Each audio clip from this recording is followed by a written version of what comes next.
ನಮ್ಮ ಭೂಮಿ ರಚನೆಯಾದ ಮೇಲೆ ಸುಮಾರು 25 ಕೋಟಿ ವರ್ಷಗಳ ಹಿಂದೆ ಖಂಡಗಳು ಕಾಂಟಿನೆಂಟ್ಸ್ ರೂಪುಗೊಳ್ಳೋದು ಶುರುವಾಯಿತು. ಆ ಸಮಯದಲ್ಲಿ ನಮ್ಮ ಇಂಡಿಯಾ, ದಕ್ಷಿಣ ಅಮೆರಿಕ, ಆಸ್ಟ್ರೇಲಿಯಾ, ಆಫ್ರಿಕಾ ಮತ್ತು ಅಂಟಾರ್ಕ್ಟಿಕಾ ಇದರ ಒಂದು ಭಾಗವಾಗಿತ್ತು. ಆ ಸಮಯದಲ್ಲಿ ಏಷ್ಯಾ ಅಂತದ್ದೇ ಇರಲಿಲ್ಲ, ಅದರ ಹೆಸರು ಗುರುತು ಸಹ ಇರಲಿಲ್ಲ. ಆದರೆ ಇವತ್ತಿಗೆ ಇಂಡಿಯಾ ಹೇಗೆ ಏಷ್ಯಾದ ಒಂದು ಭಾಗ ಆಯಿತು ಅನ್ನೋದು ಪ್ರಶ್ನೆ. ಇವತ್ತಿನ ವರ್ಲ್ಡ್ ಮ್ಯಾಪ್ನಲ್ಲಿ ಇಂಡಿಯಾ ಈ ಎಲ್ಲ ದೇಶಗಳಿಂದ ಇಷ್ಟು ದೂರ ಹೇಗೆ ಹೋಯಿತು? ಈ ಎಲ್ಲ ಪ್ರಶ್ನೆಗಳ ಉತ್ತರ ನಿನ್ನ ಹತ್ತಿರ ಇದೆಯಾ? ಇಲ್ಲದಿದ್ದರೂ ಪರವಾಗಿಲ್ಲ, ಯಾಕಂದ್ರೆ ಇವತ್ತು ನಾವು ಇದೇ ವಿಷಯದ ಮೇಲೆ ಚರ್ಚೆ ಮಾಡ್ತೀವಿ. ಆದ್ರೆ ಜೊತೆಗೆ ನಾವು ಇನ್ನೂ ಒಂದು ವಿಷಯ ತಿಳ್ಕೊಳ್ಳೋಣ, ನಮ್ಮ ಇಂಡಿಯಾ ರಚನೆಯು ಡೈನೋಸಾರ್ಗಳ ನಾಶಕ್ಕೆ ಹೇಗೆ ದೊಡ್ಡ ಕಾರಣ ಆಯಿತು ಅಂತ. ಮತ್ತು ಅದರ ಬಗ್ಗೆ ಇರುವ ಸಂಶೋಧನೆಯ ನಿಜವಾದ ಅಂಶ ನಿನಗೆ ಸ್ವಲ್ಪ ಹೊತ್ತಿನಲ್ಲಿ ಗೊತ್ತಾಗುತ್ತೆ. ಆದ್ರೆ ಅದಕ್ಕೆ ಮುಂಚೆ ತಿಳ್ಕೊಳ್ಳಬೇಕಾದ್ದೇನೆಂದ್ರೆ, ಇವತ್ತಿನ ಪರಿಸ್ಥಿತಿಯಲ್ಲಿ ಇಂಡಿಯಾ ಎಲ್ಲ ದೇಶಗಳಿಂದ ದೂರಾಗಿ ಏಷ್ಯಾದೊಳಗೆ ಬಂದು ಸೇರಿದೆ. ಆದ್ರೆ ಏಷ್ಯಾದ ನೆಲದ ಜೊತೆಗೆ ಸೇರೋದಾದ್ಮೇಲೆ ಇಂಡಿಯಾ ವರ್ಷಕ್ಕೊಂದು ಸ್ವಲ್ಪವಾಗಿ ಏಷ್ಯಾದ ಕೆಳಕ್ಕೆ ಒಳಗಡೆ ನುಗ್ಗುತ್ತಾ ಹೋಗ್ತಾ ಇದೆ. ಅದರ ಪರಿಣಾಮವಾಗಿ ಇಂಡಿಯಾ ತನ್ನಿಂದ ಆಗದಿದ್ದರೂ ನೇಪಾಳದಲ್ಲಿ ಆಗೋ ಭೂಕಂಪಗಳಿಗೆ ಕಾರಣ ಆಗ್ತಾ ಇದೆ. ಇದು ಬಹಳ ವಿಚಿತ್ರ ಆಗಿ ಕಾಣ್ತಾದರೂ ಈ ಎಲ್ಲ ವಿಷಯ ಎಲ್ಲಿ ಪ್ರಾರಂಭ ಆಯಿತು? ಯಾಕೆ ಪ್ರಾರಂಭ ಆಯಿತು? ಈ ಎಲ್ಲ ಪ್ರಶ್ನೆಗಳ ಉತ್ತರ ಮತ್ತು ಎಲ್ಲ ವಿಷಯಗಳ ವಿವರ ನಾವು ಇವತ್ತು ತಿಳಿದುಕೊಳ್ಳುತ್ತೇವೆ. ನನ್ನ ಜೊತೆ ಅಂದರೆ ಶರಣ್ ಜೊತೆ. ಈ ವಿಡಿಯೋದಲ್ಲಿ ಇದರ ಟೈಟಲ್ ಇಂಡಿಯಾದ ಜನ್ಮ ಹೇಗೆ ಆಯಿತು. ಓ ಫ್ರೆಂಡ್ಸ್, ನೀವು ನೋಡ್ತಿರೋದು ಇದು ನಮ್ಮ ಪ್ರಪಂಚ. ಇವತ್ತು ಹಿಂದಿನಿಂದ ಸುಮಾರು 25 ಕೋಟಿ ವರ್ಷಗಳ ಹಿಂದೆ, ಅಂದರೆ ಆ ಸಮಯದಲ್ಲಿ ನಮ್ಮ ಭೂಮಿಯ ಮೇಲೆ ಯಾವುದೇ ದೇಶ ಇರಲಿಲ್ಲ, ಯಾವುದಕ್ಕೂ ಗಡಿಗಳು ಇರಲಿಲ್ಲ. ಅಂದು ಏನೂ ಇರಲಿಲ್ಲ, ಆದರೆ ಒಂದೇ ಖಂಡ ಇತ್ತು, ಅದೇ ಪ್ಯಾಂಜಿಯಾ. ಅದರ ಸುತ್ತಮುತ್ತ ಇತ್ತು ಒಂದು ದೊಡ್ಡ ಸಮುದ್ರ, ಅದನ್ನು ಪ್ಯಾಂಥಲಾಸ ಅಂತ ಕರೀತಿದ್ದರು. ಎಲ್ಲೆಡೆ ಹಸಿರು ಪ್ರಕೃತಿ, ತೆರೆದ ಆಕಾಶ ಇತ್ತು. ಅದರ ಮುಂಚೆ ನಮ್ಮ ಭೂಮಿಯಲ್ಲಿ ಜೀವನ 3 ಬಾರಿ ಸಂಪೂರ್ಣ ನಾಶವಾಗಿತ್ತು, ಆದರೆ ಮತ್ತೆ ಒಮ್ಮೆ ಜೀವ ಪ್ರಾರಂಭ ಆಗ್ತಾ ಇತ್ತು. ಡೈನೋಸಾರ್ಗಳಿಂದ ಹಿಡಿದು ಮೊಸಳೆಗಳು, ಶಾರ್ಕ್, ಮೀನುಗಳು, ಕೀಟಗಳು, ಕಾಕ್ರೋಚ್ಗಳು ಇಂತಹ ಹಲವಾರು ಜೀವಿಗಳು ಪ್ಯಾಂಜಿಯಾಗೆ ಸೇರಿ ಬದುಕುತ್ತಿದ್ದವು. ಆದರೆ ಯಾವುದೇ ಬಾಂಧವ್ಯ ಇಲ್ಲದ ಪ್ಯಾಂಜಿಯಾ ಜುರಾಸಿಕ್ ಕಾಲದ ಪ್ರಾರಂಭಿಕ ವರ್ಷಗಳಲ್ಲಿ ನಿಧಾನವಾಗಿ ಭಾಗವಾಗೋಕೆ ಶುರುಮಾಡಿತು. ಹೀಗೆ ಪ್ಯಾಂಜಿಯಾ 2 ತುಂಡುಗಳಾಗಿ ಒಡೆಯಿತು, ಅದರಿಂದ ಹೊಸ ಖಂಡಗಳು ಹುಟ್ಟಿಕೊಂಡವು. ಮೊದಲ ಭಾಗದ ಹೆಸರು ಲಾರೆಷಿಯಾ, ಅದರಿಂದ ಮುಂದೆ ಏಷ್ಯಾ, ಯುರೋಪ್ ಮತ್ತು ನಾರ್ತ್ ಅಮೆರಿಕಾ ರೂಪುಗೊಂಡವು. ಮತ್ತೆ ಎರಡನೇ ಭಾಗದ ಹೆಸರು ಗೊಂಡವಾನಾ, ಅದರಿಂದ ಮುಂದೆ ದಕ್ಷಿಣ ಅಮೆರಿಕ, ಆಫ್ರಿಕಾ, ಇಂಡಿಯಾ ಮತ್ತು ಆಸ್ಟ್ರೇಲಿಯಾ ಹುಟ್ಟಿಕೊಂಡವು. ಈ 2 ಉಪಖಂಡಗಳು ಬೇರ್ಪಡೋದಕ್ಕೂ ಮುಂಚೆ ಪ್ಯಾಂಜಿಯಾ ಮಧ್ಯದಲ್ಲಿ ಒಂದು ದೊಡ್ಡ ಸಮುದ್ರದ ಕಡಲು ರಚನೆಯಾಯಿತು. ಮತ್ತು ಈ ಕಡಲುಗಳಿಂದಲೇ ಒಂದು ಹೊಸ ಪ್ರಶ್ನೆ ಹುಟ್ಟಿತು. ಇಂಟರೆಸ್ಟಿಂಗ್ ಅಲ್ಲವಾ? ಆದ್ರೆ ನಿನ್ನ ಮನಸ್ಸಿನಲ್ಲಿ ಒಂದು ಪ್ರಶ್ನೆ ಬರ್ತಿರಬಹುದು, ಈ ಎಲ್ಲ ವಿಷಯ ನಮಗೆ ಹೇಗೆ ಗೊತ್ತಾಯ್ತು? ಯಾಕಂದ್ರೆ ಮಾನವರು ಈ ಭೂಮಿಗೆ ಬಂದದ್ದು ಕೆಲವೇ ಲಕ್ಷ ವರ್ಷಗಳ ಹಿಂದೆ ಅಲ್ವಾ? ಹಾಗಾದರೆ ಈ ಜ್ಞಾನ ನಮಗೆ ಎಲ್ಲಿಂದ ಸಿಕ್ಕಿತು? ಈ ಜ್ಞಾನವನ್ನು ಪ್ರಪಂಚದ ಮುಂದೆ ತಂದ ಗೌರವ ಆಲ್ಫ್ರೆಡ್ ವೇಜನರ್ ಅನ್ನೋ ಜರ್ಮನ್ ಹವಾಮಾನ ವಿಜ್ಞಾನಿ ಮತ್ತು ಭೂಗರ್ಭ ವಿಜ್ಞಾನಿಗೆ ಸಿಗುತ್ತದೆ. ಅವರು 1922ರಲ್ಲಿ ಪ್ಯಾಂಜಿಯಾ ತತ್ವವನ್ನು ಜಗತ್ತಿನ ಮುಂದೆ ಪ್ರಸ್ತಾಪಿಸಿದ್ದರು. ಆದರೆ ಪ್ರಪಂಚದ ಒಂದು ನಿಯಮವೇ ಇದೆ, ಹೊಸದಾಗಿದ್ರೆ ಅಥವಾ ವಿಭಿನ್ನವಾಗಿದ್ರೆ ಅದು ತಪ್ಪು ಅಂತಲೇ ಜನ ಭಾವಿಸ್ತಾರೆ.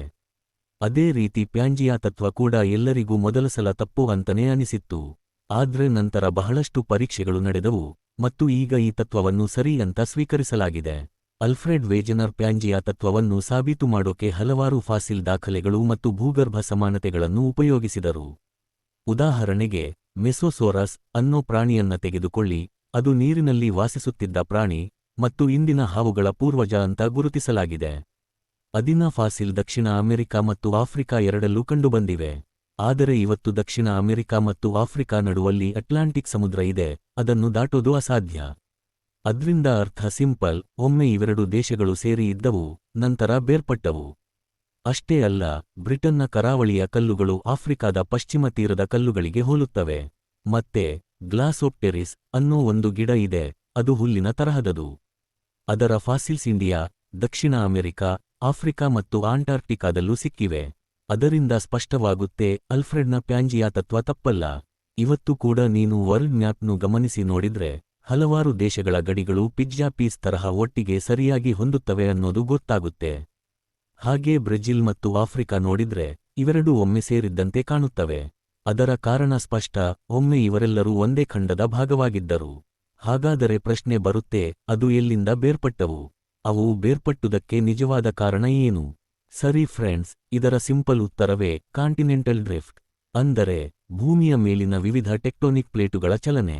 ಸರಳವಾಗಿ ಹೇಳ್ಬೇಕಂದ್ರೆ ಟೆಕ್ಟೋನಿಕ್ ಪ್ಲೇಟು ಅಂದ್ರೆ ಭೂಮಿಯ ಮ್ಯಾಂಟಲ್ ಮೇಲಿನ ಕ್ರಸ್ಟ್, ಅದ್ರ ಮೇಲೆ ನಾವೆಲ್ಲ ಇದ್ದೀವಿ, ಎಲ್ಲ ಖಂಡಗಳು ಅದ್ರ ಮೇಲೆ ಇವೆ.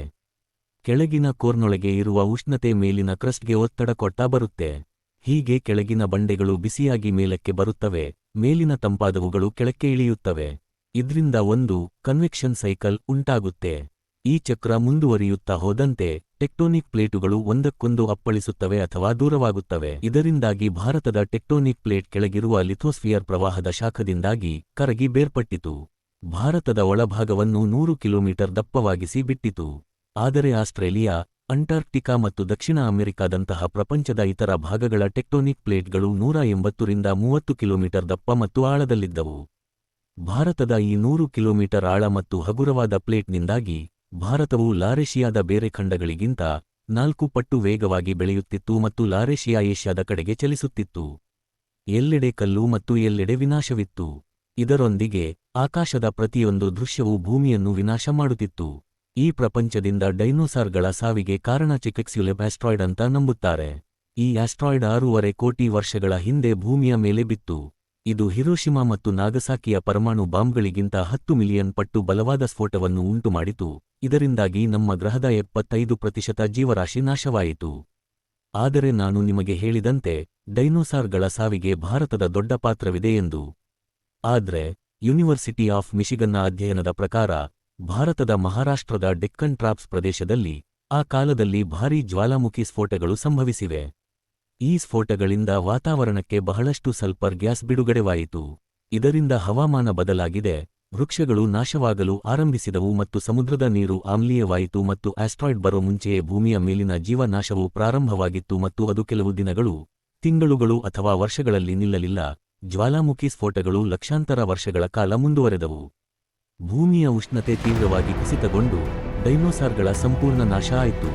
ಹೀಗಾಗಿ ನೋಡಿದರೆ ಇಂಡಿಯಾ ಏಷ್ಯಾದ ಜೊತೆ ಡಿಕ್ಕಿ ಹೊಡೆದು ಹಿಮಾಲಯವನ್ನು ಮಾತ್ರ ಮಾಡಲಿಲ್ಲ, ಡೈನೋಸಾರ್ಗಳ ಅಂತ್ಯದಲ್ಲೂ ದೊಡ್ಡ ಪಾತ್ರ ವಹಿಸಿತು.